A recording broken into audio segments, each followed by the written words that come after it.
கும்பராசி நேயர்களுக்கு ராசியில் ராகு, 7 நாட் சனி, பாத சனி, லாஸ்ட் ஸ்டேஜ், சுக்கிரன் 3ல் 4ல் சூரியன், புதன் 5ல் குரு பகவான். பாருங்கள், 5ல் குரு இருக்கிறது உங்களுடைய பல பிரச்சனைகளை சரி செய்துவிடும், பல கஷ்டங்களை சரி செய்துவிடும். தைரியமாக இருப்பீர்கள், சந்தோஷமாக அலைச்சல் இருந்தாலும் லாபம் குறையாது. உங்கள் வாரிசினால் உங்களுக்கு ஏதாவது சுப நிகழ்ச்சி, சுப செய்தி வந்து சேரும் என்று சொல்வேன்.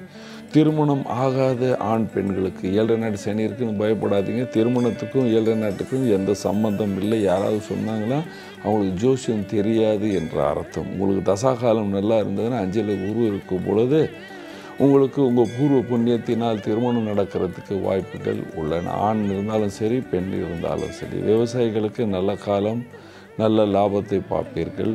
வெளிநாட்டில் விவசாயம் பண்ணி, அதாவது இம்போர்ட் எக்ஸ்போர்ட் வியாபாரம் பண்ணுறீங்க அப்படின்னா உங்களுக்கு நல்ல லாபம் பார்க்கலாம். நாட்டில் வியாபாரம் பண்ணுறவங்களுக்கு கண்டிப்பாக போன வருஷத்துலேருந்து இந்த மாதம் ரொம்ப பிரமாதம் இருக்கும் என்று சொல்வேன். அரசியல்வாதிகளுக்கு சுமாரான காலம்.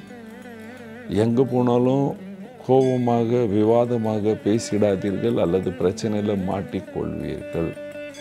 கொஞ்சம் சந்தோஷமாக பேச கற்றுக்கொள்ளுங்கள். வேலைக்கு செல்கிற ஆண் பெண்களுக்கு நல்ல காலம், சந்தோஷமான காலம். ஆனால் ப்ரமோஷன் தற்சமயம் 2 மாதத்துக்கு அப்புறம் இருக்குது என்று சொல்லுவேன். என்ன பரிகாரம் செய்யலாம்? பரிகாரம்: தினமும் பகவான் சிவனின் ஆராதனை செய்ய வேண்டும். சனிக்கிழமை ஆஞ்சநேயர், நவகிரக கோவில், சனி பகவான் அல்லது அரச மரம், அங்கே போய் ஒரு தீபம் ஏற்றி இந்த தெய்வத்தில் உங்கள்கிட்ட எந்த தெய்வம் இருக்கோ அதை சுற்றி விட்டு வந்து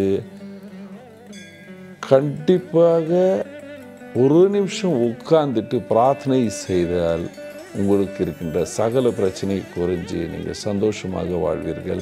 நன்றி, வணக்கம். இது போன்ற ஆன்மீக வீடியோக்களை தொடர்ந்து பார்க்க கடவுள் டிவி யூடியூப் சேனலை சப்ஸ்கிரைப் பண்ணுங்க.